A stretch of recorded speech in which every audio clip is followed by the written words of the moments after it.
Hey you, how's it going? My name is Ruby Price and you are listening to the 28th ever episode of Fresh from the Scene. Today's guest is Mikey Brown from Stray Weather. They have a gig coming up in August. I hope you can get down for it, especially if you are close enough to Leeds. Get down to Key Club, give them a packed audience, within reason obviously.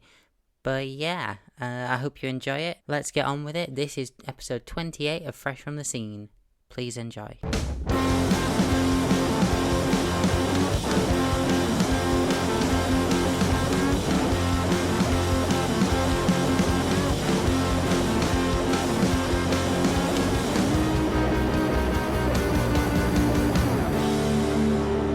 You're listening to Fresh from the Scene with your host, Ruby Price. Welcome to Fresh from the Scene. Today's guest is the one and only Mr. Mikey Brown, frontman of Stray Weather.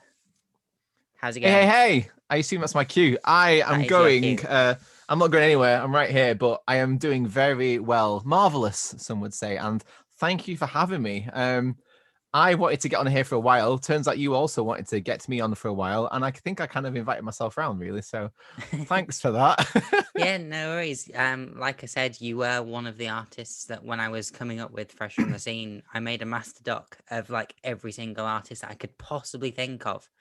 And Stray Weather was obviously on there because, you know, Leeds, local, stuff like that. And it just kept not actually, you know, materializing in terms of things happening. And then all of a sudden you were in my inbox. And I was like, yes, I should have been in your inbox a long time ago. Let's actually make this work. And here you are.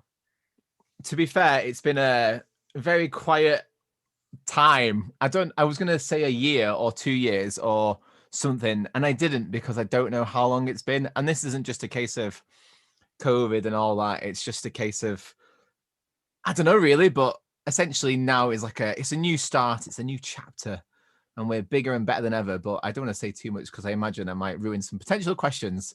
So I'll hold off for now and see where we get to. Yeah, so let's start with the basic question for every Fresh from the Scene episode. Who are Strange Weather? Why should people listen to you? In your own words, give us a pitch. I don't know who Strange Weather are, but I can certainly talk about Stray Weather. To anyone listening, I have had the worst sleep pattern over the last 3 days, and it's going to come across. Sorry, Mikey, that it's fallen on you, but this is the don't episode. You worry. It's fine. Stray Weather, right? Stray Weather is an interesting one. I normally like to describe it as it's music your mum doesn't understand. Although I think it's changed a bit now. But I think very simply, there's rock, there's electronics, and I kind of try and rap or do whatever I consider to be rapping in my own way, and it's all mashed up into one. And there's lots of energy. There's I'm not really saying it myself too well now. There's lots of energy. There's lots of throwing shapes and then wondering why there's loads of shapes on the floor. That tends to be the general consensus, I think. And another way I describe it, though, would be we're always like, what's that phrase? It's gone away from me. Where you stick out like a sore thumb. That's a thing, isn't it? Yeah, that's the thing. That one. No matter what bill we're on, we always seem to be the curveball, the one that sticks out like that sore thumb. That bloody sore thumb keeps getting like hammered on. And that's us as a visual and auditory experience, I would say. Yeah, a bit like, to use your own phrase, throwing shapes at a wall, but your accuracy is so bad that they end up on the floor instead. Oh, completely. There's so many shapes on there. There's circles, there's parallelograms, there's a rhombus somewhere, which looks like a bit like a parallelogram, and it gets confusing. Yeah, I remember the first time I heard of a parallelogram, like I was obsessed with it. And one of my teachers said that it didn't exist. And I was like, how does it exist? Because he called it a rhombus. I was like, where are you going with this? Do I not know my shapes? Have I just embarrassed myself? Parallelograms and rhombus. I need to Google this because I'm in that state of mind. It's a simple quadrilateral with two pairs of parallel sides. Okay. Thank you. Yeah, because I'm thinking of like a slanty box. That is like you've got your standard rectangle, and that's also a parallelogram, but then technically a rhombus is also a parallelogram. Yeah. Okay, ignore that analogy. We weren't getting confused. Well, we were getting confused, but only because we didn't understand the difference. Yeah, rhombuses, cool. They're on the floor. They're on the floor. They're very much on the floor. And finally, one of the main reasons as to why, we have actually finally managed to discover each other in the Ethernet is you guys are releasing a brand new EP. Thank the Lord, it's finally Right. happening. Yeah. Right. It's called ASL, which I imagine is internet speak for a satisfying life. Oh, well, here's the Easter egg. So back when I was a wee kid, age, sex, location was a big one. But actually, I don't know if it stands for that. There's lots of, in each of the songs, there's lyrics which are like ASL. So there's lots of different sort of links to it and meanings and Easter eggs.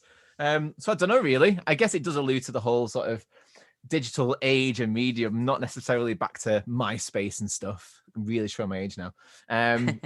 But more so, it does start off on a sort of digital journey, almost like a sequel to Right Isn't Right in a way, an old track of ours about like dating and Tinder and all that sort of stuff.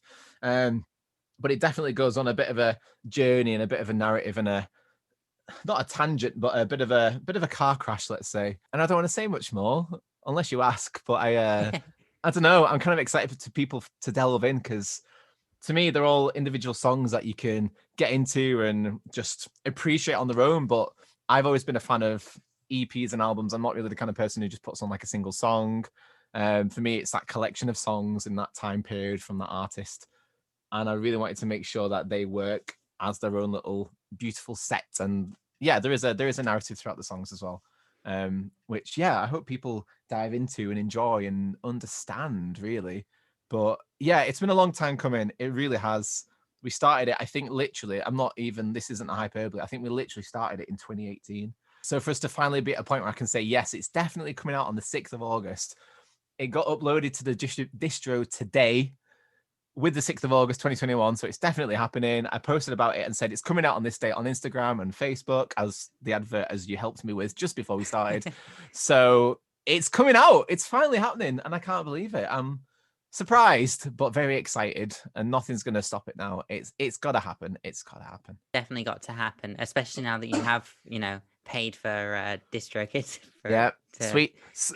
I don't know how much the distro was, but I just paid 20 quid on that Facebook advert, so I hope that does some good. Yeah, you've invested in it being released now.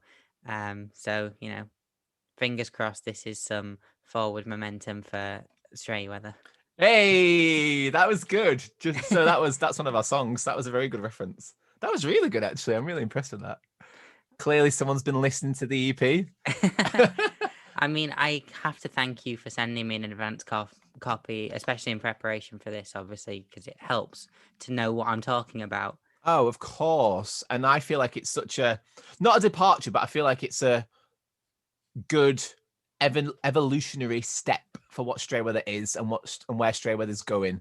So I thought it was super important because you've seen us before. You've seen the old lineup. You've seen, I saw you when you were Stray songs. Weather and the Forecast. Exactly, back when it was me being a poet and having like some backing bands. So you've seen like the full journey, really. That was our second show. You saw us at a warehouse in Huddersfield. So you've definitely seen how far it's come. And that was years ago, which is surprising. But that's the thing. I feel like we're only just getting started. I know it sounds incredibly cliche, but with this EP and all this whole sort of narrative plan I've got and everything, I feel like this is where I always wanted Stray Weather to be.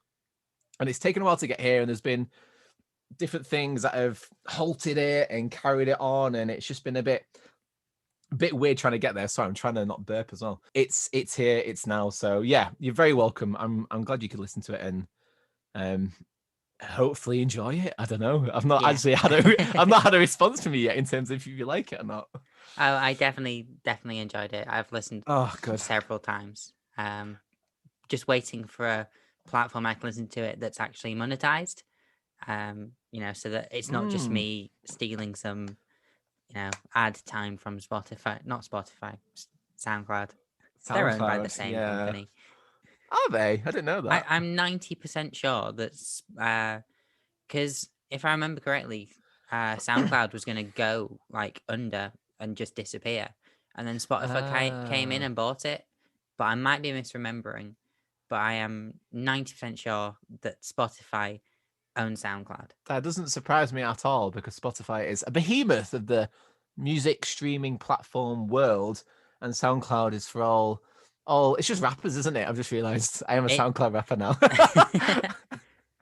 It is just rappers and people sharing their demos for each other in the bands. You know what? We don't even use it for demo purposes. Actually, that's a Google Drive. We sound very fancy with that, don't we? But yeah, it's been on there just for like yourself, for streaming and electronic press kit purposes. But yeah, it's, as we said, 6th of August. So I was going to work it out, but about 5 weeks away. It's not long, is it really? In the grand scheme of a COVID world where 15 months has flown by, I think, which has been flown scary. by and gone by at the slowest of snail paces at the exact same time. It's weird, isn't it? Super weird. Yeah, super weird. But, carrying on with the conversation about ASL, tell me about, how this EP was written. You said you started working on it in 2018. Jeez, yeah.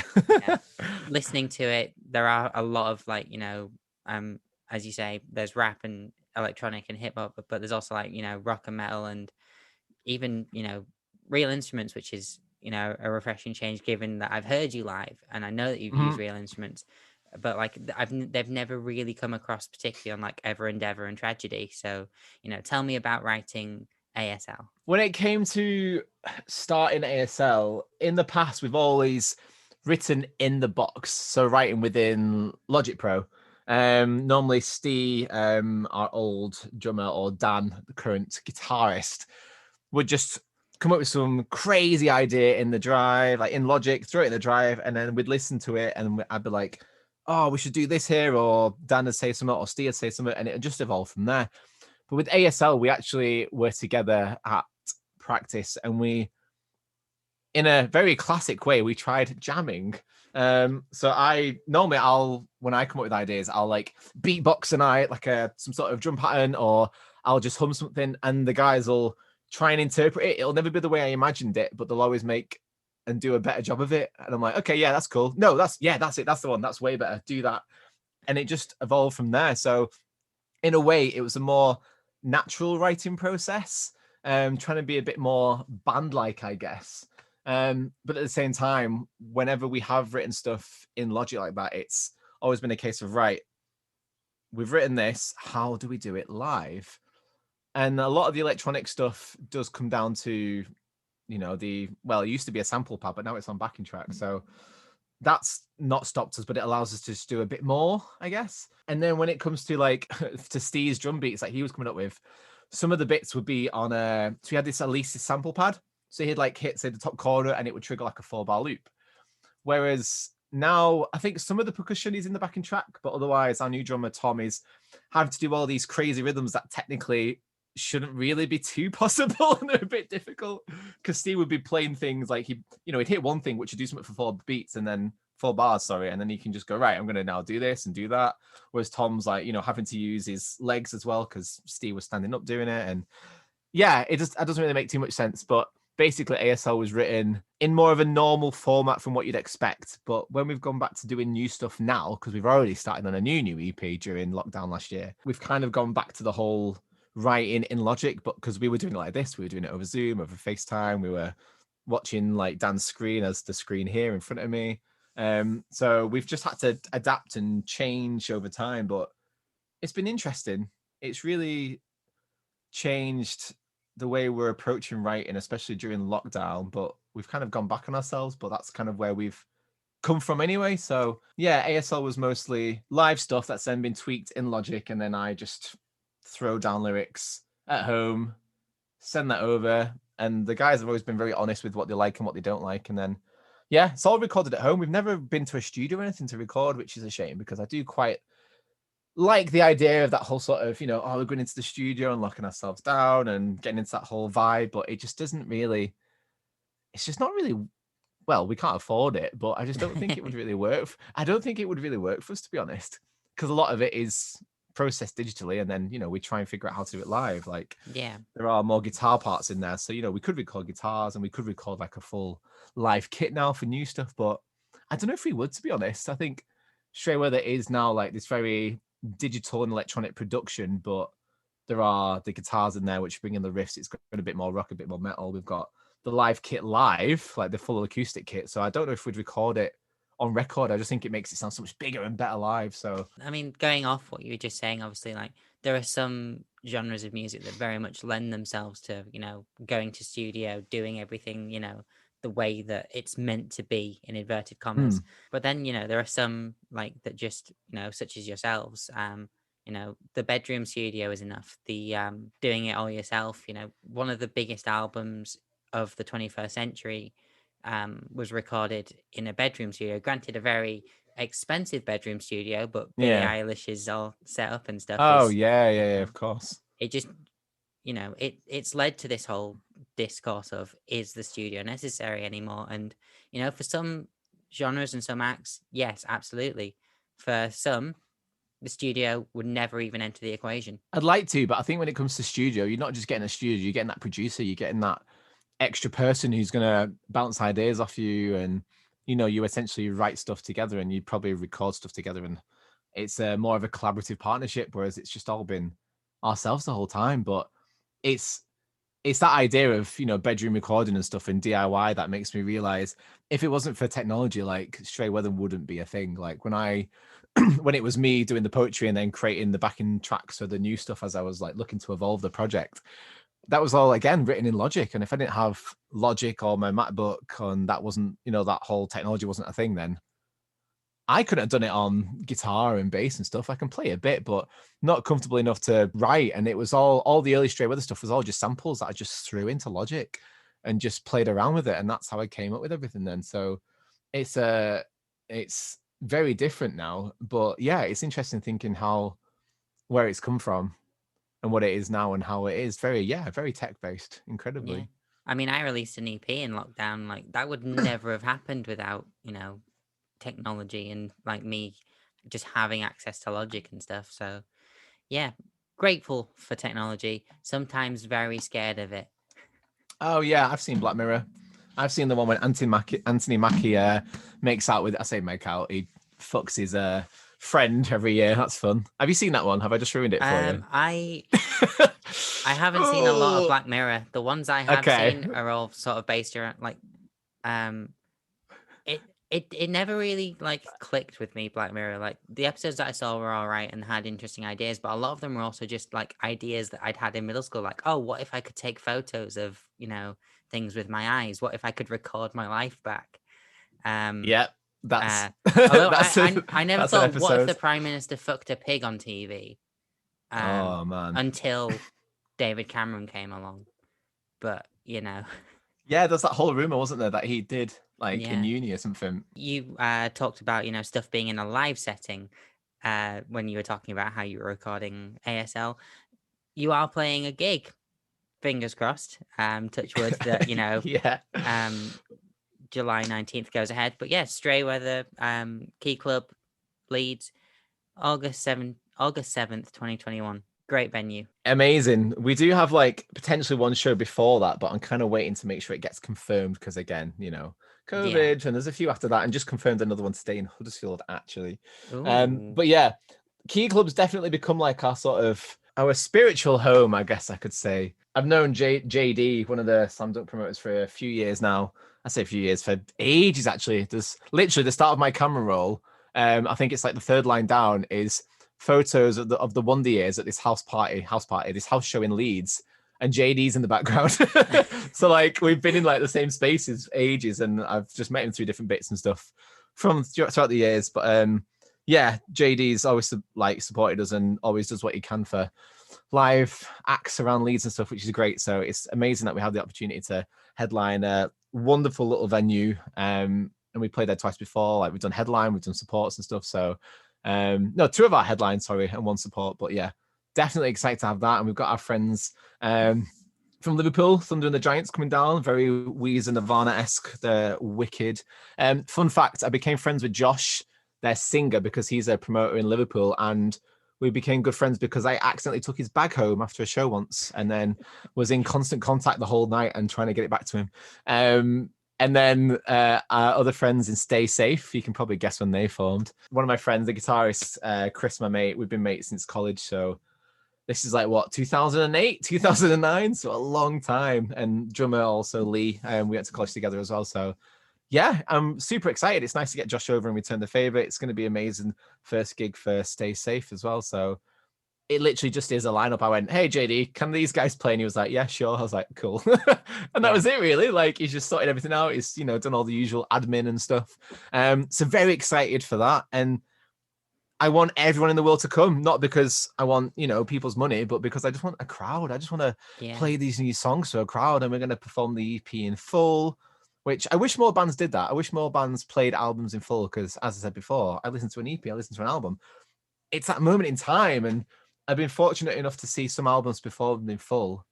I think I've seen 2 Coheed albums performed in full, and I've also seen Doppelganger by The Fall of Troy played in full, and these are some of like my favorite albums, and I'm just like, as if I've seen and Take to the Skies by Enter Shikari at Slam Dunk as well.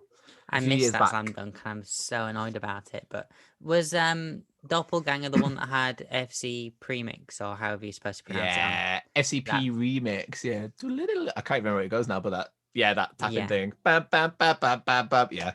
I remember when I first heard that, it was I got this it's proper MySpace like screamo band called Drop Dead Gorgeous. Drop Dead Common Gorgeous. That's just a MySpace like. I know. It really is. And I got their album, like literally the first song on that EP, it was called In Vogue on the album, sorry. The first song started with this like elegant piano opening and went bum bam bam bam bam. And it's called Dress for Friend Requests. So yeah, have a look at that, because that's a throwback. But yeah, I bought that, and there was this like sort of sampler CD from Rise Records, and I was like, oh okay. Was it Rise Records? No. Equal Vision, I think it was. And I put it into my computer, not a laptop, a computer, big old like Dell computer, to watch the video for whatever band it was. I think it was for Drop Dead Gorgeous. An FCP Remix started playing that video. I don't know if you remember the video, but it's constantly like moving in, like just the camera doesn't stop, and it's all like weird and trippy. And I was like, holy shit. And I think that's what got me into like my tech stuff, actually. That precise moment, because I was like, whoa, like I didn't know you could do all this like crazy stuff. And then got into like the Dillinger Escape Plan from there, and it just all escalated and evolved and went a bit mad, really. There have been some music videos that I've watched that have been like, yeah, this is why I started getting into videography. This is why, like, I wanted to make music videos. This is why, I wanted to just create artwork that works with, a song and tells the story of a song in its own way. I wish I could think of examples, but my brain's not engaged enough for that at the minute. Oh, you need a longer nap, clearly. I can't think of any videos off the top of my head right now, annoyingly as well. Yeah. I don't know, it's weird. I suppose if I'm going to go a bit more mainstream, something like Rock DJ, I think it was, by Robbie Williams. I had that on VHS growing up. Right, and I remember I had it. The family had it, but still. It was I never saw it. It took me years to see it, because he'd banned it from TV, because he takes his skin off, doesn't he? Stuff, yeah. Yeah, that's cool, right? That's mad. I was like, how did you do that? Because he actually took his skin off. It was true. Yeah. The VHS had it behind the scenes, but I never actually bothered to watch that. Oh no, I really want to know now, because it doesn't look CGI. I reckon it must have been some sort of like weird prosthetic like bodysuit. I think it was prosthetic, because it was 2002 or something like that. I've seen him live. I'm a big Robbie fan, I won't deny. Although when I saw him live, 2000. Near enough. He sat on this big chair. 2000. No, he in one song, I don't know what song it was, but he sat on this massive like red chair, like throne, and it just moved across the stage like side to side, and that was it. Like he was so lazy, he wouldn't even move in one of his songs. He just sat down, the chair moved him. And he didn't even play like all of his hits. Like there was some new stuff from the new album, and I was like, well, yeah, I expect this. It is an album tour technically. Yeah. But like it wasn't Nebworth, put it that way. It was not Nebworth. A little bit disappointing, but I've got Nebworth on DVD and Blu-ray. I sound like a massive fan now. I'm not. I just happen to have 2 copies. I mean, I've got physical CDs of Robbie Williams, but no actual live performances. Oh, Nebworth. Have you seen the Nebworth DVD or Blu-ray? I haven't actually. Like until 2018, I thought Nebworth was just something that Oasis did. Oh no, it's a real place. Yeah, it exists in the world. And Robbie, Oasis. I can't think who else.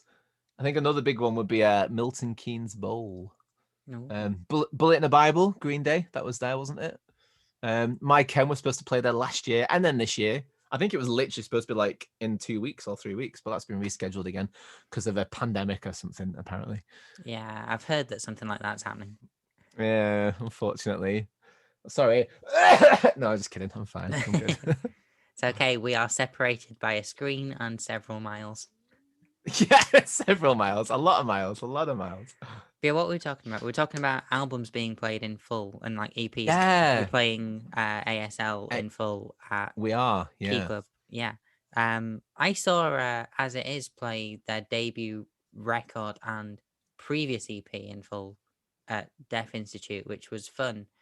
But looking back on it, they definitely have better songs now. Yeah. In the politest way possible. You love As It Is, don't you? There's definitely a thing with, some songs might be a bit naff, but the reason I'm watching it is because I do love like that album back to back. So yeah. the Coheed albums, just to give context, there was in keeping secrets of Silent Earth 3, which was at Heavy Fest, which is where I saw The Fall of Troy, and Thrice also headlined that weekend. It was like 3 of my favorite bands in one, which was nuts. And then I watched them play Good Apollo and Burning Star 4 at the Kentish Forum, I think it is, in Camden in London. Drove there in the day, went around Camden, went to the gig, and then drove back that same day. I was knackered. I was literally like falling asleep on the way back. It was really dangerous. The things that we did to experience live music. I know, it's nuts, isn't it? And I was like, God, as if I've driven 8 hours today, whereas some people in America will drive like more than that just to go to like a small band show because that's the nearest venue they've got. We take it for granted so much. Like, oh, there's a venue down the road for 20 minutes. And then your mate's like, oh, I can't come. And it's like, come on, please. It's 20 minutes away. Really? It's like, why aren't you playing in my living room? Yeah, like, oh. And then they'd complain that you're not playing in the bedroom. Yeah, probably. Can I watch it doesn't on sound TikTok? good enough. Oh my God. We should probably get on TikTok. I think that's a market we should actually, saying that, we definitely should, because with this distributor we chose today, our to put the songs will be on TikTok as like an Instagram stuff. Yeah, which we've never had before. So I feel like a real band now, which is cool. Yeah. Now you just need like that one viral dance with something from ASL in the background. And boom, money, as they say. Can we work on that? might get signed like that sea shanty postman, might we? Perhaps. We'll figure it out. I don't know what we could do. I don't know what song would be. I don't know which bit of which song would be good enough to have a dance move to, and what the hell would that dance move be? I have no idea. Not a clue. Yeah, better I'm curious choreographers though. than me exist. Oh yeah, okay. I'll ask someone else then if you're not wanting to get involved. Yeah, like I went to a gig, going back to live music, for the first time in 18 months at the weekend. Oh, it was Parish, wasn't it? It was Parish, Alex Tracy headlining, Mahatma Raindrop being Raindrop, that's it. Main support. I cried 3 times during the night because live music is just such a fantastic thing. It's basically been the thing that's kept me going since 2015, when I actually decided, hey, I should probably go to a gig rather than just be a music journalist. So since then, like, live music has just been absolutely infectious, and not being able to go to gigs over the last year and a half has broken me. But completely, I definitely like know why you want a crowd there as well, just not even just for the sake of listening to things, but because people need to go back outside and experience live music again. It's overwhelming for the fans, it's overwhelming for the artists. Completely. It's well, we one of the Key Club shows we did, actually, we sold like loads of tickets, and literally only like 1 or 2 of my mates came in the end, and I was gutted. And people were like, oh, but you still got the money, right? I'm like, yeah, but I'm not bothered about that. Like, I'm not doing it for the money. I'm doing it because I want to play these songs to my mates, especially when it comes to like Leeds and hometown shows. And then anywhere else we play, like, we've played where we've literally played to the other bands. We've played places where we played to like way more people, like 30, 50 people. And I'm like, holy crap, like, as if. And I'm just so grateful to anyone that just gives us their time. Like, I'm just like, cool, just give us 30 minutes. If you like it, amazing. If you don't like it, no worries. At least you gave it a try. And that's all I want from people, is just to give us a chance. And sometimes I have to, persuade my friends just to give us a chance as well. And I'm like, please, like, you're my mate as well. Like, that's like a double bonus, isn't it? Like, just give us that time, give us that chance to just show you what the hell we'll do. And I'm always 100%. I'm always 100% going to give it 110% is what I'm saying, which sounds a bit weird. Because like, you don't know who's there. And the thing is, if there's like a small crowd of like 5 people, I'm still going to give it absolutely everything I've got, because that can absolutely make that night for those people. They might just completely click with Stray Weather, and I might be like, oh my God, it's my new favorite band. I don't know, but I want everyone to see the full realized version. I'm not going to be half-arsed just because there's less people there. I want it to always be the same experience. So the more people, the better, though. It just fuels me. It really does, honestly. Just when people are just giving it back, I'm like, yes, I just feel like some sort of demigod, and I'm just fueling myself off people's energy. And it just drives me. It just pushes me to this like absolutely extroverted, like frontman place. And just fills me with so much just confidence and just like bravado in a way as well, I guess. And just like, just passion in that moment. It's just, it's fucking sick. It's so good. I love it, man. So much. The entire, English language ahead, and it's fucking sick is possibly just the best way of describing it, because, you could spend so much time, and, a show is a show, but a hometown show especially, just brings that extra element of things to it.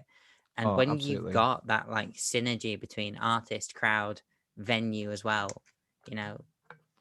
it's magical for 20 minutes, for 40 minutes, for an hour and a half. Those are moments that, you're never going to get back. And there's a good reason for that, because if you were living them all of the time, how are you supposed to top that?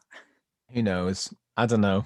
But it's just, talking about it's just made me so much more excited. I got excited yesterday when we were doing the music video for Butterflies, and then when we'd completed the artwork as well the other day. And then just talking about it now, I'm like, oh my God, like that's going to happen soon. Like, I just want to go and tell everyone, like, please come, just come and have a good time. It's going to be amazing. I just can't wait. And my mates are playing as well with us. How cool is that? It's just great. I can't wait. It's basically a family show. It really is, like, and just, super excited. And this gig, I just confirmed today in Huddersfield. That's with the band we played with before as well. So really excited to get back on that. So and Parish has moved now in Huddersfield. It's in that big old building. Tokyo's. That's the one. Yeah. Yeah. And that looks sick, that venue. Is that on one of the different floors then? Yeah. So like below or upstairs or something? Yeah. So like, when you go into Parish, when you go into Old Oaks, like you've got bar level on ground floor. There's obviously a basement, which no one really goes into. And then venue is top floor, and wow, is it good. Like Old Parish is legendary, like it's never going to leave the hearts of anyone that's ever been to a gig there. But this is going to do so many good things, like based off the experience I had at the weekend for Parish in terms of, being on lineup tours, and seeing the Parish on like posters and stuff. It's 100% going to change, like, the touring circuit, I think. Massively, Provided it actually gets the opportunity to do so. Yeah, I completely agree, especially with the fact that obviously Huddersfield, I say obviously, it's a uni town. Like, people forget that. Yeah. And there's Manchester, there's Leeds either side, but there's plenty of people who from, Huddersfield specifically and all the surrounding areas, because Huddersfield's a big town.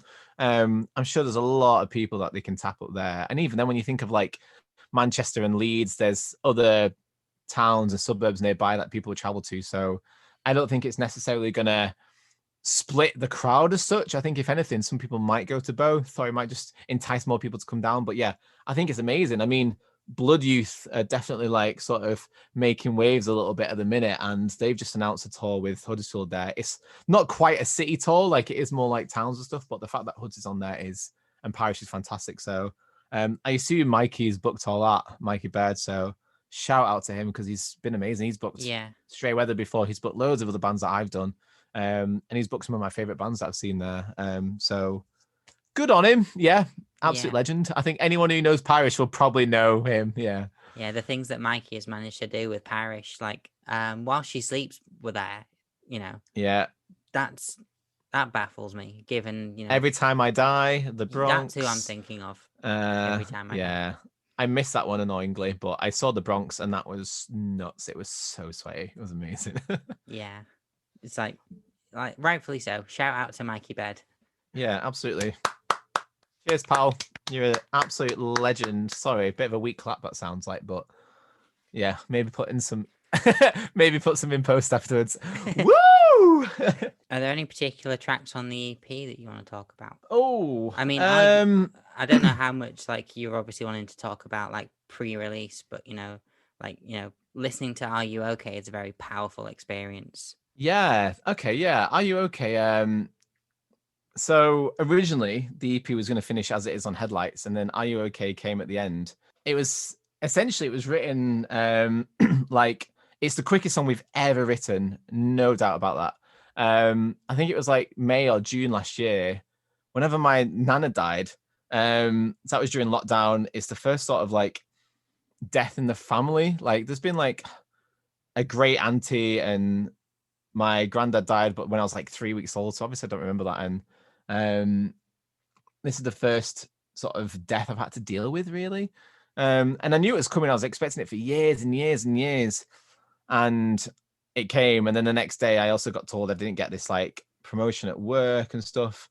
And also, we were in lockdown, and that was like first lockdown, so super lockdown. So, we couldn't do anything, couldn't go anywhere, couldn't see anyone, just trapped at home in this flat. And I was just like, oh crap. And just, yeah, it wiped me out a bit, to be honest.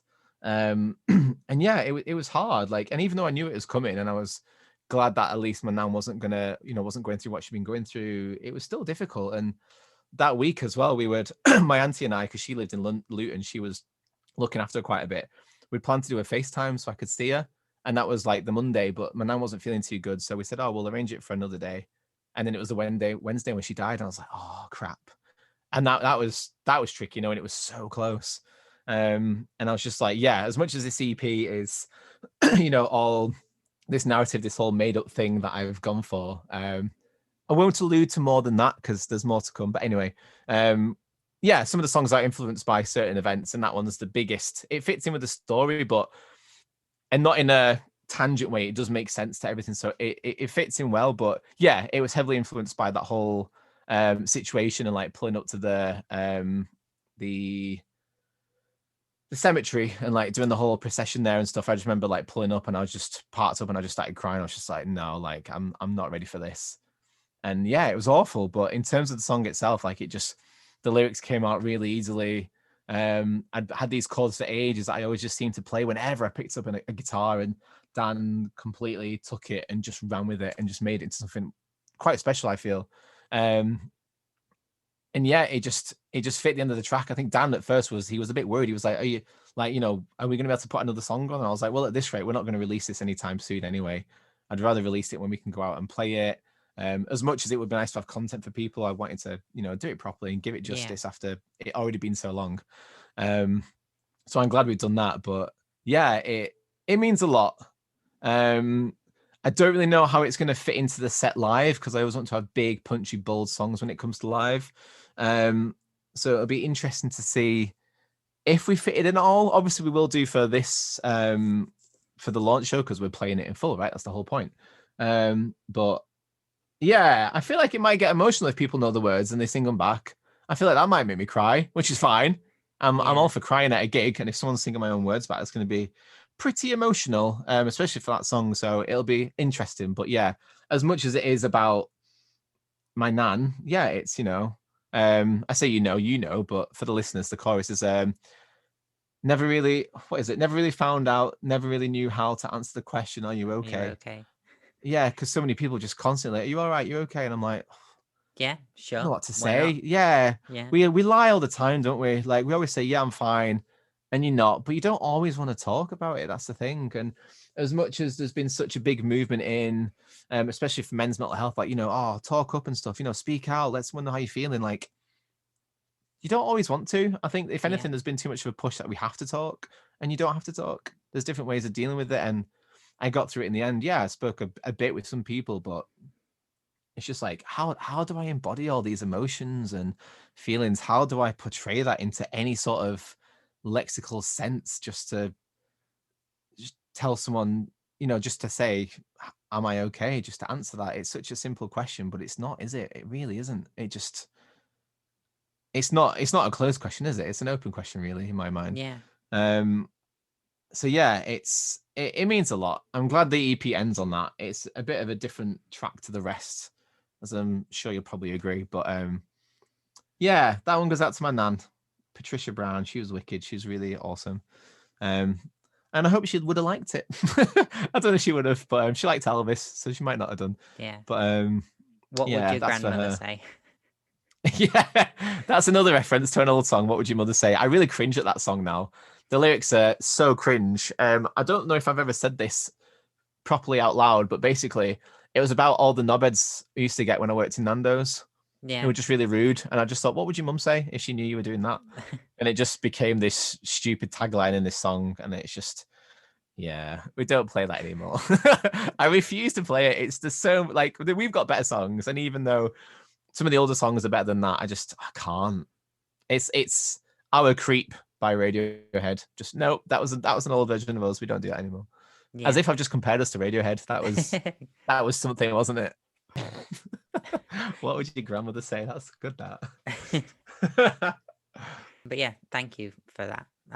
That was really interesting to hear about the background to Are You Okay? And I do completely like agree, like, and I know how that feeling feels when, the first time you actually lose proper family that you've, actually been aware of, rather than just 3 months old, or was it 3 months? 3 weeks, yeah. 3 weeks, never really met him. Yeah.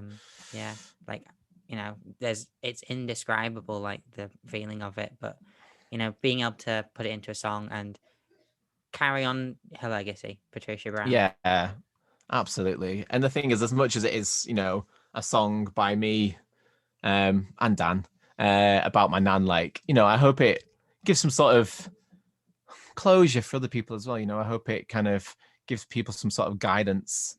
Not that it has to, but if it does, I'd be super chuffed with that. If it really did, it'd be nice to be able to give something to people as well. Because yeah, I mean, it sounds cliche, but obviously I'll talk to people, I'll listen. I know I just said, like, you don't always have to talk, but I say that to people. I'm like, look, if you want to talk, I'm here. If you don't, that's cool. Like, you don't have to.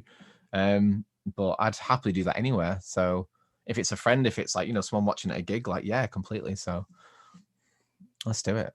Yeah, absolutely. So to end on a much more positive note. Yeah.